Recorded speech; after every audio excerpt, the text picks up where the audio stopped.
Welcome to the Assembly of Silence Radio Hour. This audio program has been carefully packed to the legal limit with a weekly allowance of non-governmentally approved deep thoughts per square minute of podcast. And now, here are your hosts, Judah and Noah.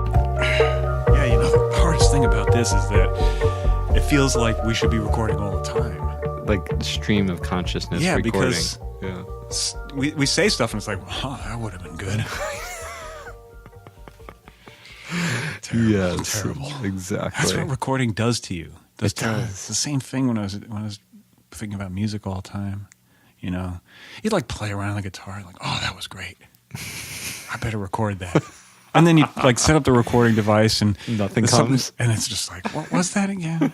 And then even if you kind of remember what it was, it's just never the same. Mm-hmm. It doesn't have the same vitality to it. Yeah. Fuck it. Let's just call this quits. We'll just come over and we'll talk to you. How about that? Can we do that? Can we have like living room conversations where everyone shuts up except you and me? We just sit there. Is that realistic? No, it's not. So why the hell is anyone listening to this now? Why do people tune into podcasts? Because they find them interesting. I know. I do too. I do too. I listen to podcasts. I like them. Well, I usually get to like 4 or 5 episodes in, and I'm like, this sucks. I'm so fickle. I can only handle it there's maybe 2 or 3 podcasts that I have been subscribed to for a long time. Mm-hmm. And the rest of them, I'll listen for a little while, and then I'm like, okay, I understand. I got it. Enough. Done. I'm subscribed to one podcast. Which one? Ours.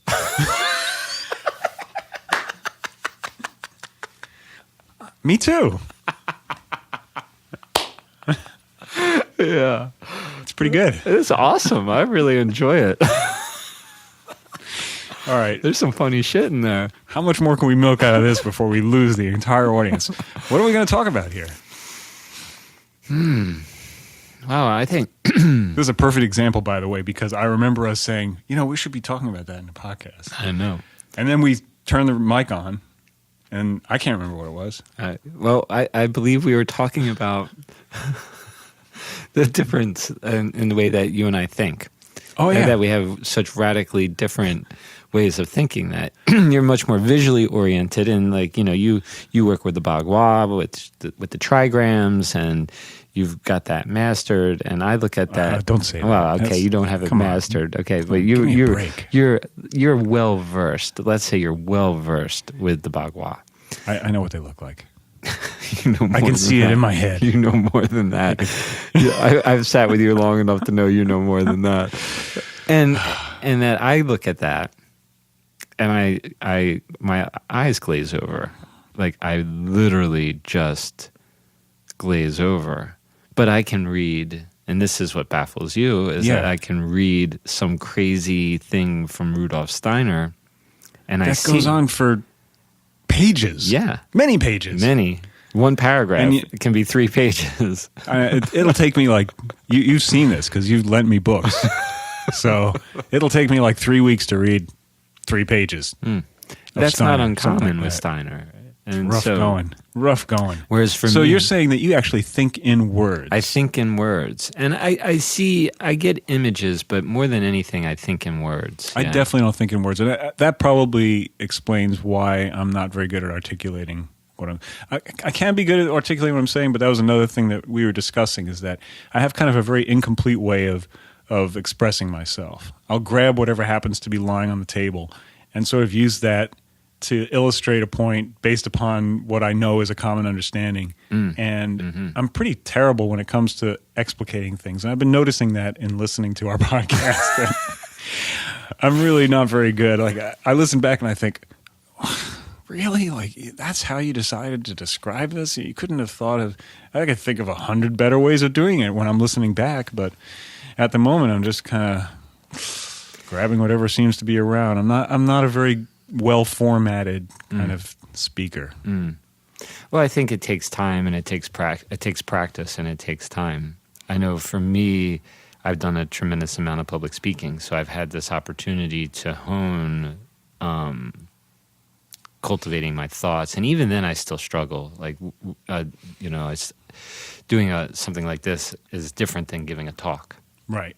And so I notice that when I'm in speaker mode and I'm giving a talk, I'm in a realm that's really comfortable and familiar for me. And I can command the material, and I can provide myself the space that I need to allow the next right thought to come through, and stream it that way, kind of more of opening up and allowing the imagery or the words to come through that I need to describe what I'm teaching. Whereas in a situation like this, there's not so much that nobody can see me, nobody can, they're not watching somebody give a talk. And we have no cues. There's Right. no, Right. no one writes. No one's telling us what they think. We have no idea. It's like going out into a void, like I said before. It's leave us probably so just a bunch of lonely. Russian bots listening. Yeah, that's right, exactly. But yeah, I think that's a big thing too, is that it's the cues that you get from your audience that let you know whether or not they're still with you. And Right. in this environment, you just don't have that, which makes me feel like I really do have to tighten up my game when it comes to describing what I'm talking about. Yeah, you got to be even more precise in it and more dialed in. Giving a talk, I can look into the audience and I can see in people's eyes if they're with me or not. Right. I can feel the room. Yeah, I've had that experience. I used to teach Tai Chi Chuan and Qigong, and sometimes I would do things in the class that were sort of like a little mini lecture to get people familiarized with basic concepts. And it's true, when you have a more limited scope that you're massaging, you have a basic set of information that you want to convey, it's a lot easier to make a presentational case that's coherent. What we tend to do that I really love, that makes it really interesting, is that we're drawing from so many different things. And so it's kind of the cross-connectivity between different worlds of meaning that is where the juice is, I think, in a lot of our conversations. So it's difficult if you don't have a familiarity with all those various worlds that we're trying to connect to. Right. But I think that we've been pretty good about not pulling too many things in at the same time. But there definitely are. We're thinking that it might be worth trying to make a more coherent presentational case for some of the major realms that we're talking about. Like referring to the bagua, it's almost impossible to do that without spending a fair amount of time getting familiar with it. So for me, there's a lot of resonance in that world that I would love to be able to share with people. That's almost impossible to do because no one knows it. Yeah, you start talking about heaven over earth, and I mean, bagua is almost the water. wrong word for it because, most people think of a martial art when you say bagua, if they know what bagua means.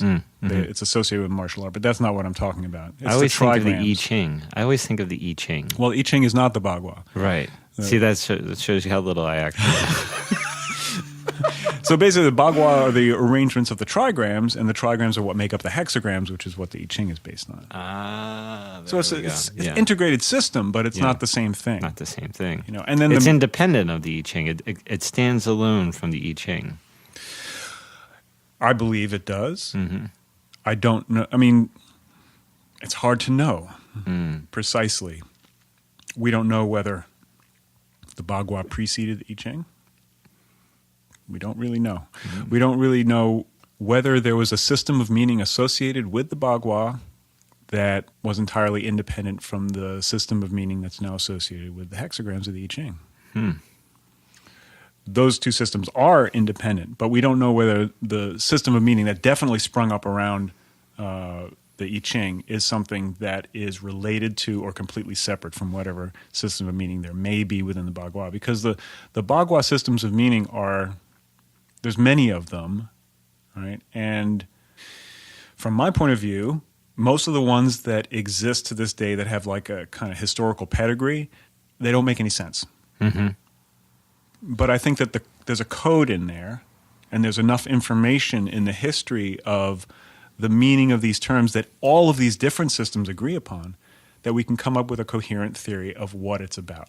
And I've actually made a video about that subject, which I will include in the show notes, and also a academic paper, which I will include in the show notes, that describes one possible way of having a coherent theory of what these symbols mean, which means that each of the symbols, which consists of solid and broken lines, there has to be a reason why the particular configuration of solid and broken lines means the traditionally associated concept. Right.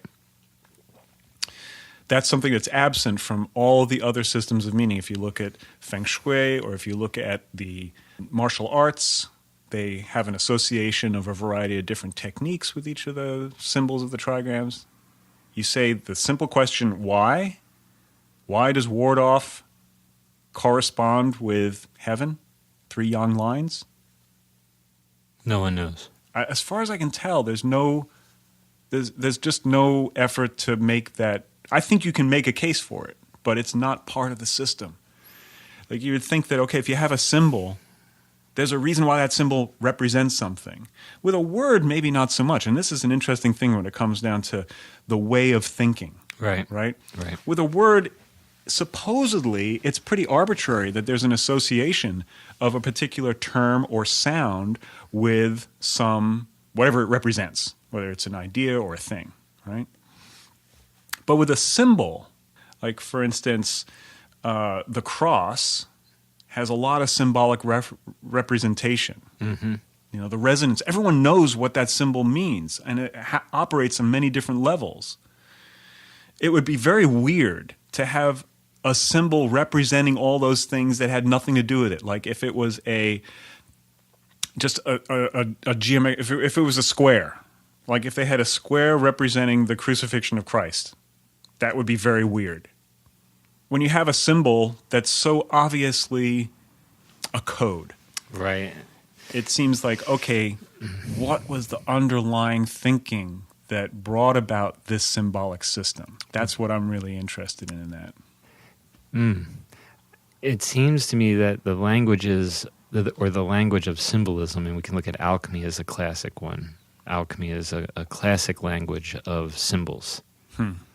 And it seems like it's a way to communicate profound information that you don't want just anybody to get a hold of. So it's a way to communicate information in secrecy, in plain sight, so to speak. So you're saying that it's operating like a code. I think the language of symbols operates as a code. Yeah. Well, I think that's definitely true in the public sphere, that we have kind of a vocabulary of symbols that occurs within entertainments, for instance. And there's some very interesting analyses of symbolism within movies, for instance, that kind of a thing. You quite often will see the same types of themes played over and over, and it's not like necessarily a specific symbol, like a particular glyph or something like that. It's a constellation of visual and dramatic elements that bring about a resonant kind of quality. So one of the things that you'll hear some people on the right complain about is that there's a lot of imagery of, like the guy who wrote the Redneck Manifesto, I can't remember his name right now. He talks a lot about how there's nothing more shameful in the symbolism of Hollywood than being a redneck or a white trash, something like that. Right? So it's a symbol of a type of person. It's a caricature, basically, that shows up a lot and plays a particular role. Usually it's the role of being the object of hatred or despising, or someone who represents everything that's wrong with the world. Right. Right. I think Jim Goad. That's correct, Jim Goad. That's the guy. Yeah. Problematic book, but well worth reading. I think very interesting. It's sort of like the Howard Zinn of the white underclass. He writes a book that's not only about his personal circumstance, but also does a lot of historical research, and it's fascinating. He's also got a pretty intense sense of humor that at times is hilarious and at times is a little tiring. He's a complicated guy. I'm not 100% on board with Jim Goad, but I think he made a valuable contribution, and he has suffered as a consequence of it. From what I can tell, it's a very unpopular point of view. So that's that. It's interesting thinking about, in ancient times that there was a lot of symbolism as language. Yeah, well, I guess language, certainly written language, wasn't as accessible to everyone, so it was a code at one time. Right. Right? The hieroglyphs. The hieroglyphs and even the Latin, Yeah. I mean, basically it was just the priests who could read what was in the Bible. Right. And that was Martin Luther's great innovation was, hey, let's put it in the vernacular. We want Bibles for everyone. Today we're in a world where we're not using symbols so much as code, but icons. Yeah. Right? So icons are the new language, which Well, is dumbed down symbols, really. I guess it's sort of the sign. What is it? The people who prefer the symbol to the thing signified. That's basically New Babylon. Yeah. So it's the image and the projection of the image, the simulation that takes on greater importance than the thing that was represented. Right. So reality we get further and further away from, because not only do you have the initial representation of the thing, but then you have the commentary on that representation, and then the re-representation, and then they do the remake of the movie, right? And then they turn it into a series, right? And then everyone gets the game, and then they have the shirts and the teacups, Coffee cups? all those teacups that people are making with the images on them. Yeah, and further dilution happens. Yeah. So then it becomes at the same time it loses significance, but it has greater meaning because of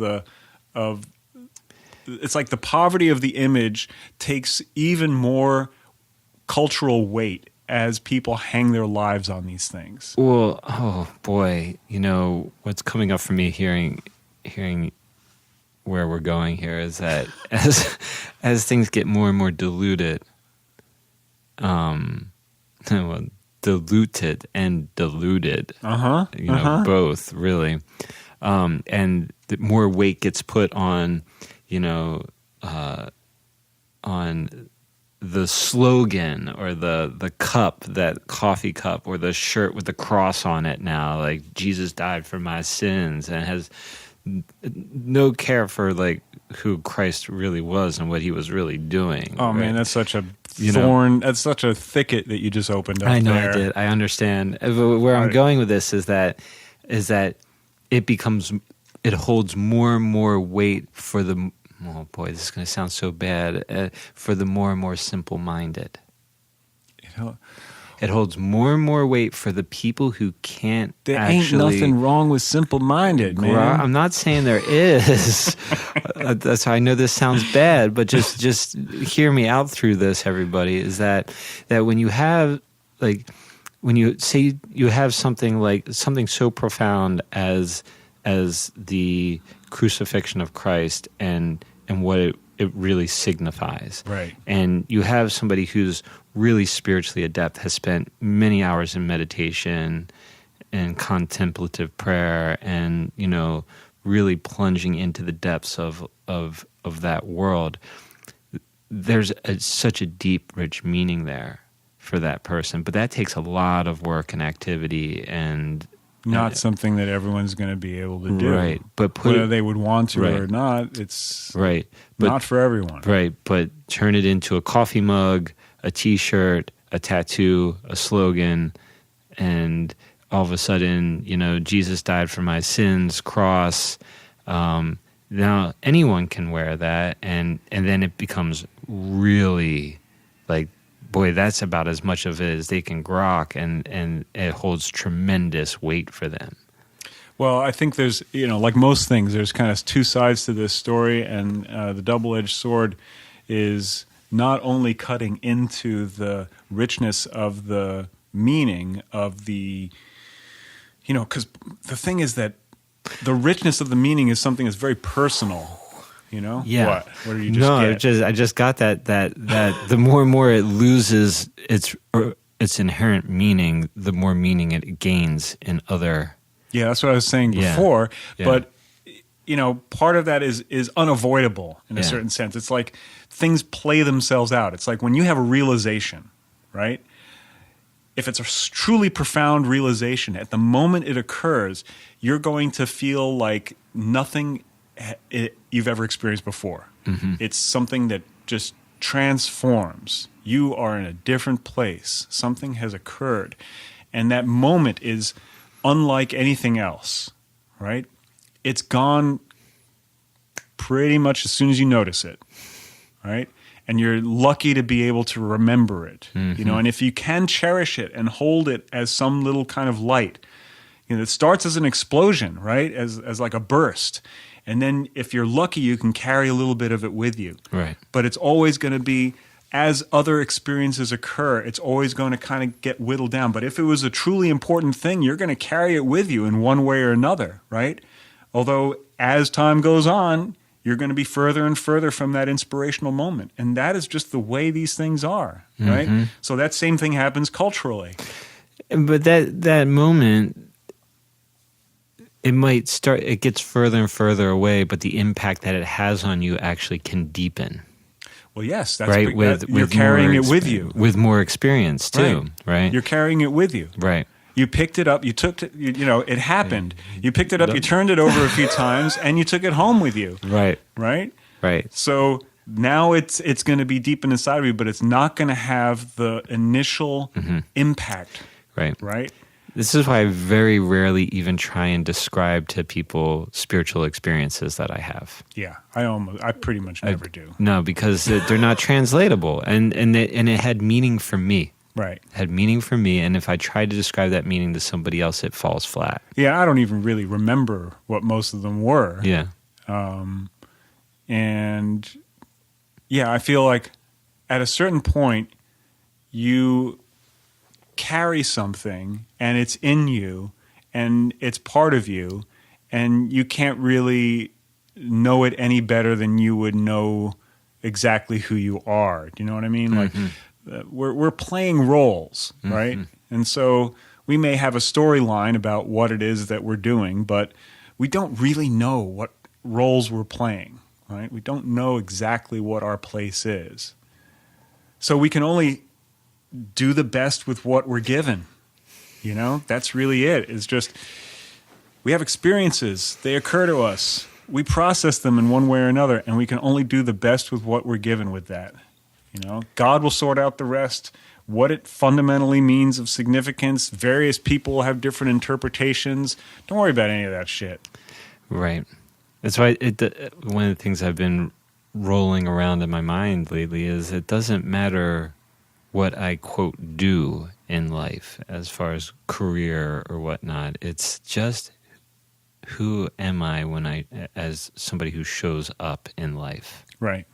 Right. It's not so much the do. It's the who's the person who shows up in the checkout line at the grocery store with the person in front of me. Mm-hmm. Who's the person that shows up when I'm getting gas, and I converse with that person, or wherever I'm at, whatever I'm doing. It's like that. But it is also the showing up for whatever needs to be done. Exactly. And that can be the application to whatever the work is. Right.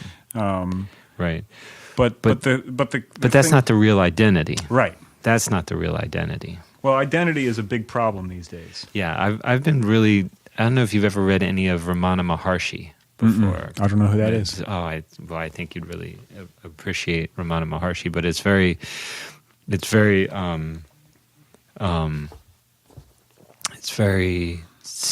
like self-inquiry. It's all about self-inquiry. And the question that he consistently asks is, who am I? And he says, when you get a response to that answer, it's not right.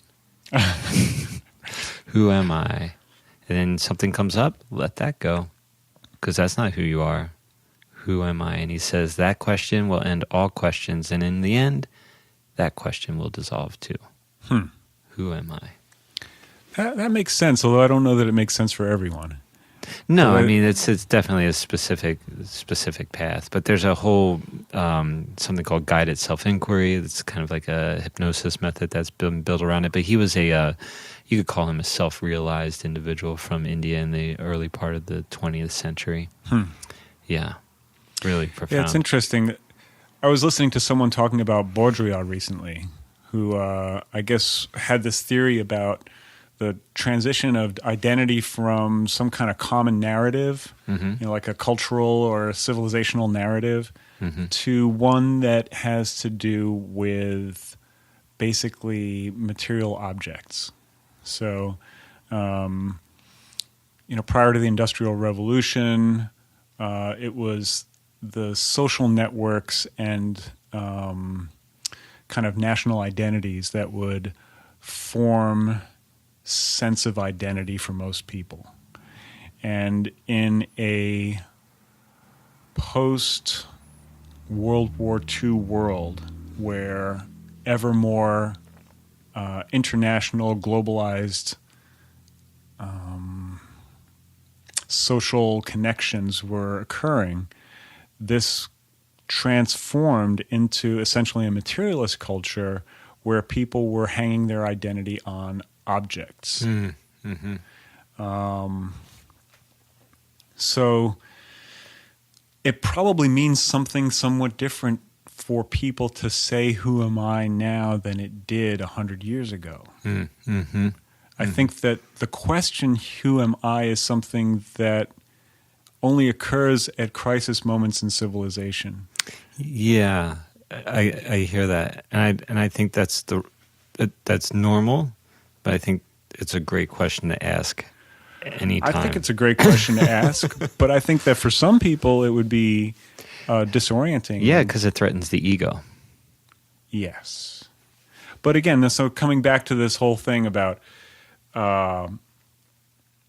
the dilution and what was the other? Delusion. Delusion, yeah. Delusion and dilution. So, if we're going to penetrate beyond the veil and say that fundamentally life is Maya, is illusion of some form or another, and that identity is a construction based upon some illusion, then we have to acknowledge that the cultivation of illusions is perfectly compatible with that deeper understanding.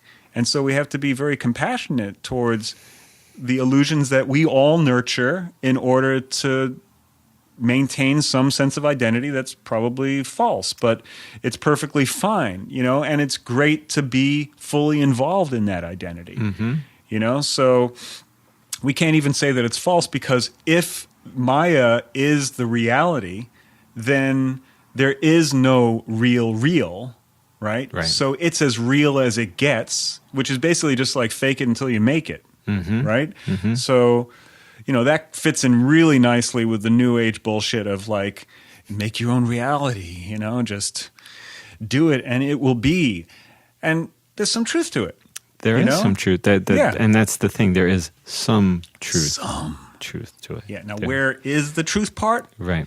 And where is the delusion part? It's kind of hard to tease those two apart. In some sense, it comes down to being honest with yourself about what you're doing, what's going on, which is also not always so easy to do. No, that takes courage. It takes courage, and it takes one's willingness to disidentify, to put aside the identity for a while, and which is a scary thing for particularly if your whole life has been wrapped up in formulating an identity. Yeah. And playing that role, and particularly if your life is sort of dependent upon it. Right, like career-wise. I think this is probably one of the reasons why people hit a crisis point where it gets really difficult to maintain that whole game. Yeah. Yeah. I'm really glad life stripped me bare before right. I had enough time to really create an identity. Well, that's life just had its way with me. That's the blessing of suffering at an earlier age. That's right. That's the gift of falling apart too. Mm-hmm. Yeah. You know, having like all of one's identity stripped from them is a real gift. I guess that, you know, in very different ways, we've both had that experience. Mm-hmm. Yeah.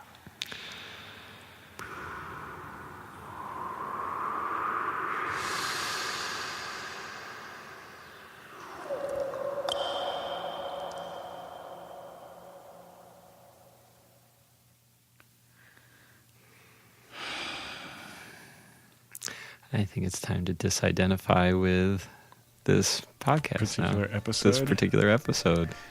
Okay, well, we'll keep an identity with the podcast for a We'll little keep longer. the podcast, yeah. But this episode's This done. episode's done. You could discard it like used skin. Thank you, everyone, for listening. Thanks for listening. If you like what you heard, throw us a bone by subscribing to this channel, visiting our social media pages, and hitting the various like, love, and clap buttons. We welcome all comments, criticisms, and random thoughts. Our email is silentassembly@protonmail.com. And if you want to be an angel, we have a Patreon page at patreon.com/silentassembly. We look forward to serving you again soon. In the meantime, remember, turn that thing over a few times before you pick it up and take it home.